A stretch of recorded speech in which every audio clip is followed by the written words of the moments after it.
Hello everyone. Before we start, make sure you like and subscribe to the channel. Also leave a comment of where you're watching from and what time you're watching so that YouTube will keep showing you good horror stories like this. So let's begin. They say curiosity killed a cat, but I never believed that until it almost killed me too. I love driving at night when the roads are empty and quiet. There's something peaceful about having the whole world to yourself. Just you and your car and the open road ahead. My mom always worries when I stay out late, but I tell her I'm careful and I always stick to the main roads where it's safe. Well, almost always. Last month, I was driving home from my friend's house around midnight. It had been a normal evening. We played video games, ate pizza, and watched movies until his parents said I had to go home. The drive from his house to mine usually takes about 20 minutes on a highway, but that night, I decided to take a different route home just for fun. I turned off the main road and started driving through some of the smaller neighborhoods I'd never explored before. The houses were spread far apart, with big yards and tall trees everywhere. Most of the windows were dark because everyone was sleeping, and the street lights were dim and far between. It felt like driving through a ghost town. I was enjoying the peaceful drive when I noticed something odd up ahead. There was a white van parked on the side of the road with its emergency flashers blinking on and off. The van looked old and beat up, like it had been in a few accidents. It was sitting right under one of the few working street lights, so I could see it pretty clearly as I got closer. At first, I thought maybe someone had broken down and needed help. That's what my dad always taught me. If you see someone in trouble, you should try to help if it's safe. But as I drove past the van, something didn't feel right about it. The windows were too dark to see inside, and there was no one standing around outside like you'd expect if someone was having car trouble. I kept driving for another few blocks, but I couldn't stop thinking about that van. What if someone really was in trouble? What if they were hurt and couldn't get out to wave for help? I knew I'd feel terrible if I just ignored it, and something bad happened. So I made a decision that I wish I could take back. I turned around and drove back to check on the van.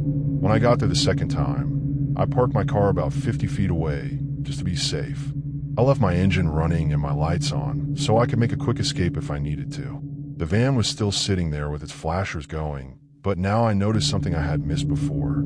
The back doors of the van were slightly open, like someone had tried to close them, but they didn't latch properly. Through the small gap between the doors, I could see what looked like camping gear, sleeping bags, backpacks, and other stuff piled up inside. It looked like someone had been living in the van. I rolled down my window and called out, "Hey, is everything okay? Do you need help?" But nobody answered. The only sounds were my car's engine running and the clicking of the van's emergency flashers. I waited for about a minute, then called out again, louder this time. "Hello, is anyone there?" Still no answer. I was starting to think the van was just abandoned. Maybe someone had left it there and walked away to get help. That's when I heard it. A soft knocking sound coming from inside the van. It was rhythmic, like someone tapping on metal. It kept repeating the same pattern over and over. My heart started beating faster. Someone was definitely in there, and they were trying to get my attention. Maybe they were trapped inside and couldn't get the doors open. Maybe they were hurt and too weak to call out. I knew I had to do something. I turned off my car and got out, but I kept my keys in my hand so I could jump back in quickly if I needed to. I walked slowly toward the van, listening to that knocking sound getting louder and louder. When I was about 10 feet away, I called out one more time. "I can hear you knocking. I'm here to help. Are you hurt?" The knocking stopped immediately. Everything went completely silent. Even the emergency flashers had stopped blinking. I stood there in the darkness, wondering what to do next. Then I heard a new sound, a low, creaking noise, like old metal hinges moving slowly. The back doors of the van were opening wider, inch by inch, but I couldn't see anyone pushing them open from the inside. "Hello," I whispered, my voice shaking a little. "Are you okay in there?" That's when I saw the hand. A pale, skinny hand reached out from the dark opening between the doors. Then another hand appeared, grabbing onto the edge of the door frame. Someone was crawling out of the van, but they were moving in a weird way, like they were hurt or sick. I took a step back, suddenly feeling scared. Something about the way the person was moving didn't look right. Their arms seemed too long, and they were making strange scratching sounds on the metal floor of the van as they crawled. "Are you hurt?" I asked, but my voice came out as barely a whisper. I wanted to help, but every instinct in my body was telling me to run. The person, or thing, kept crawling out of the van, moving slowly but steadily toward me. I still couldn't see their face because it was too dark, but I could hear heavy breathing, like they were having trouble getting air. Then I heard something that made my blood turn cold. Other sounds were coming from inside the van, more scratching noises, like there were other people crawling around in there. And I could hear whispers, soft voices talking to each other in words I couldn't understand. That's when I realized this wasn't someone who needed help. This was a trap. I turned and ran back to my car as fast as I could, my heart pounding so hard I thought it might explode. Behind me, I heard the van doors slam open all the way, and I could hear footsteps running on the pavement. I jumped into my car and slammed the door shut, fumbling with my keys to start the engine. In my rearview mirror, I could see dark shapes moving around the van, but I couldn't tell how many there were or what they looked like. My car finally started, and I pressed the gas pedal as hard as I could. My tires squealed against the road as I sped away from that awful place. I didn't slow down until I was back on a main highway with other cars and bright lights around me. I never told my parents what happened that night. They would have been furious with me for stopping to help strangers, and they probably would have taken away my driving privileges for months. But I learned something important that night about trusting my instincts. Sometimes when something feels wrong, it's because it is wrong. And sometimes the people who look like they need help are actually the ones you need to run away from. I still drive at night sometimes, but now I stick to the main roads like my mom always tells me to. And if I ever see a van with its flashers on, I keep driving and call the police instead of stopping to check it out myself. Because some mysteries are better left unsolved, especially when your safety might be the price of finding out the truth.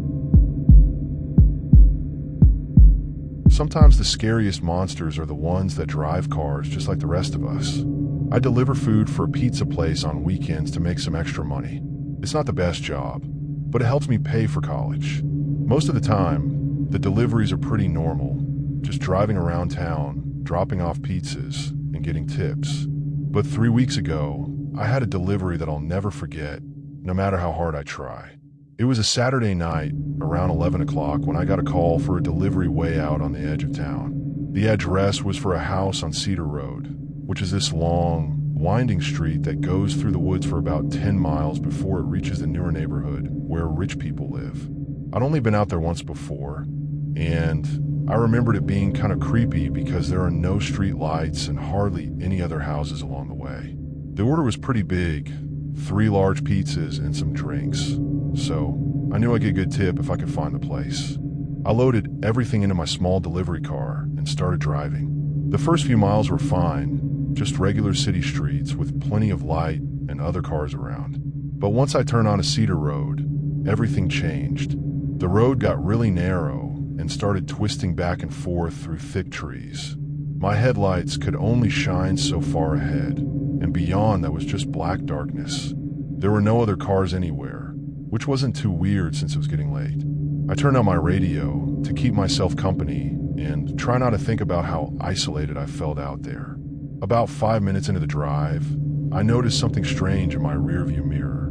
There was another car behind me, but its headlights weren't white like normal headlights.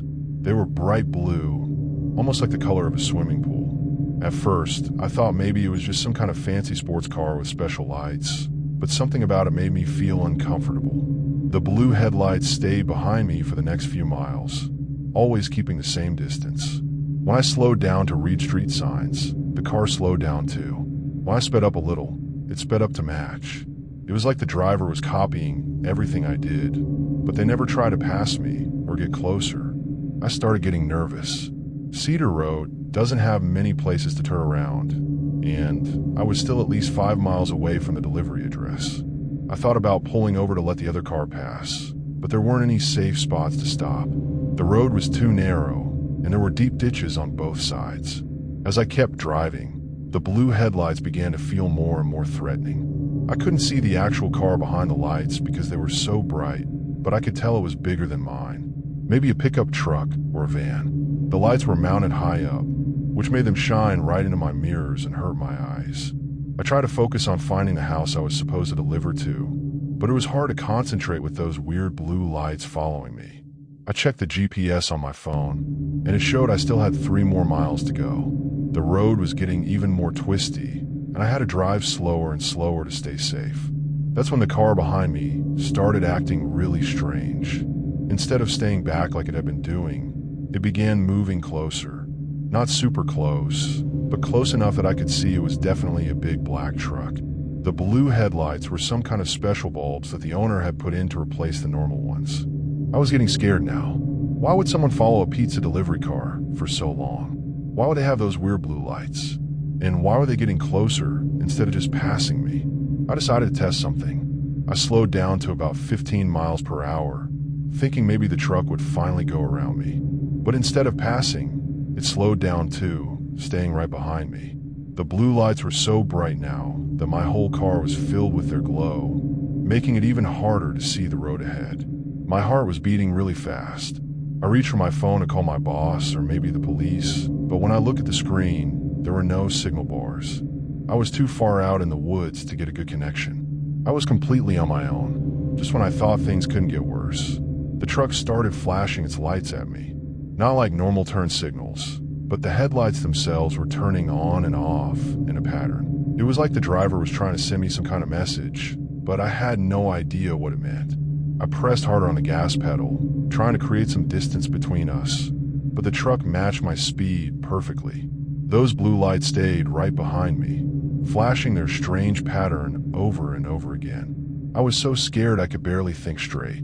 Finally, after what felt like forever, I saw a mailbox up ahead with the right number on it. This was the house I was looking for.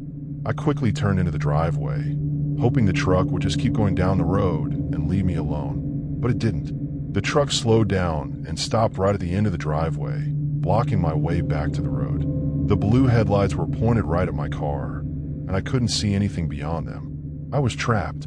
I sat in my car for a few seconds, not sure what to do. The house I was supposed to deliver to was completely dark, like nobody was home. There were no other houses nearby, and my phone still had no signal. I was stuck between a dark, empty house and a mysterious truck with scary blue lights. I decided I had to be brave. I grabbed the pizzas and got out of my car, thinking maybe if I acted normal, the truck driver would realize I was just doing my job and leave me alone. I walked up to the front door and rang the doorbell, but nobody answered. I knocked loudly several times, but the house stayed completely quiet. Behind me, I could hear the truck's engine rumbling, but the driver still hadn't gotten out or said anything. I turned around to look, but the blue lights were so bright I couldn't see inside the truck at all. It was like staring into 2 blue suns. I waited by the front door for about 5 more minutes, hoping someone would answer or the truck would leave, but neither thing happened. Finally, I decided I had to get out of there, even if it meant driving past the truck. I couldn't stay there all night. I walked back to my car as calmly as I could, trying not to look scared even though I was terrified inside. I put the pizzas in my passenger seat and started my engine. The truck was still blocking most of the driveway, but there was just enough room for me to squeeze past if I drove on the grass. As I slowly pulled forward, the truck suddenly turned off its blue headlights completely. Everything went pitch black. I couldn't see anything at all. I stopped my car and waited, my hand shaking on the steering wheel. After about 10 seconds, I heard the truck's engine start up again, and I saw regular white headlights come on. The truck backed up a little, giving me room to get back to the road. As I drove past, I tried to look at the driver, but the windows were too dark to see inside. I drove home as fast as I safely could, checking my mirrors the whole way. The truck didn't follow me this time. When I got back to the pizza place, I told my boss what happened. He said the phone number for that delivery was fake, and someone had probably called in a false order just to get me out there alone. I still deliver pizzas, but now I never take orders to addresses I don't recognize, especially ones way out in the woods, because sometimes the people who call aren't really hungry for pizza at all. You know how sometimes you feel like someone is watching you, even when you're all alone? Well, last Tuesday night, I found out that feeling isn't always wrong. I work at a small coffee shop in town, and that night, I had to stay extra late to clean up after a big birthday party. By the time I locked up and got in my car, it was almost midnight. The parking lot was empty, and the streetlights made everything look spooky and quiet. My drive home takes me through the old part of town, where the houses are far apart and there aren't many streetlights. It's usually a pretty easy drive, but that night something was different. As soon as I turned onto Maple Street, I noticed thick fog rolling in from nowhere. It was so thick I could barely see the yellow lines on the road. I slowed down and turned on my headlights, but that just made things worse. The light bounced off the fog and made it even harder to see. I was driving really slowly, maybe 10 miles per hour, just trying to stay on the road. That's when I saw them. 2 red dots, glowing like tiny flashlights, were floating in the fog about 20 feet ahead of my car. At first, I thought they might be the backlights of another car, but they were too high up and too close together. They looked more like eyes. I blinked hard and looked again. The red dots were still there, and now I could tell they were definitely watching me. They moved when my car moved, always staying the same distance away. When I turned my steering wheel left, they moved left. When I went right, they went right too. My hands started getting sweaty on the steering wheel. I tried to tell myself it was just my imagination, or maybe some kind of reflection from my own car lights. But deep down, I knew that wasn't true. These things were following me. I decided to test it. I pressed on the gas pedal a little harder, and sure enough, the red dots moved faster too. Then I slowed down almost to a stop, and they slowed down with me. Whatever was out there in the fog, it was matching my every move perfectly. My heart was beating so fast I could hear it in my ears. I reached over to grab my phone from the passenger seat, thinking maybe I should call someone for help. But when I picked it up, the screen was completely black. The battery was dead, even though I knew it had been working fine when I left the coffee shop. That's when the red eyes started moving closer. They came toward my car slowly, like they were being careful not to scare me too much. But I was already plenty scared. As I got closer, I could see they weren't just floating dots anymore. There was a dark shape around them, like a shadow that was darker than the fog itself. I pressed down hard on the gas pedal, trying to speed away, but my car started making weird noises. The engine was coughing and sputtering like it was running out of gas, but I knew the tank was almost full. The radio started crackling with static, and the headlights began flickering on and off. The red eyes kept getting closer and closer. Now they were only 10 feet away, then 5 feet. I could see they were attached to something big, something that moved without making any sound. It was like a giant person, but wrong somehow. Too tall, too thin, too quiet. I was so scared I could barely think straight. I tried honking my horn, but no sound came out. I tried rolling down the windows to yell for help, but they wouldn't budge. It was like my whole car had stopped working properly. Just when the thing with red eyes was close enough that I could almost touch it, I remembered something my dad taught me when I was little. He always said that if you're ever really scared, you should close your eyes, count to 10, and then open them again. Sometimes scary things go away if you don't look at them for a while. So that's what I did. I closed my eyes tight, counted slowly from 1 to 10, and tried to breathe normally. When I opened them again, the red eyes were gone. The fog was starting to clear up, and I could see the familiar houses and street signs in my neighborhood. My car was running perfectly again. The radio was playing normal music, and my phone had somehow turned back on with half its battery still left. Everything seemed normal, except for one thing. On my windshield, right in front of where I was sitting, there were 2 small handprints.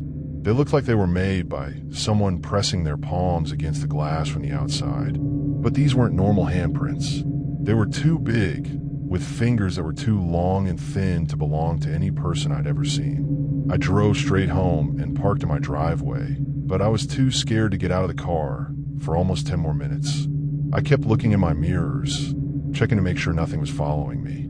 Finally, I ran as fast as I could from my car to my front door. The next morning, I went outside to look at my windshield in the daylight. The handprints were still there, but they were fading like they were made of water that was slowly drying up. By noon, they were completely gone, like they had never been there at all. I still drive home from work the same way every night, but now I always make sure to leave before the fog rolls in. And whenever I see red lights in the distance, even if they're just normal car lights, I take a different route home. Because sometimes, when you're all alone in the dark, the things that watch you aren't always friendly. Some experiences change you forever, and you learn to trust that little voice in your head that says something isn't quite right.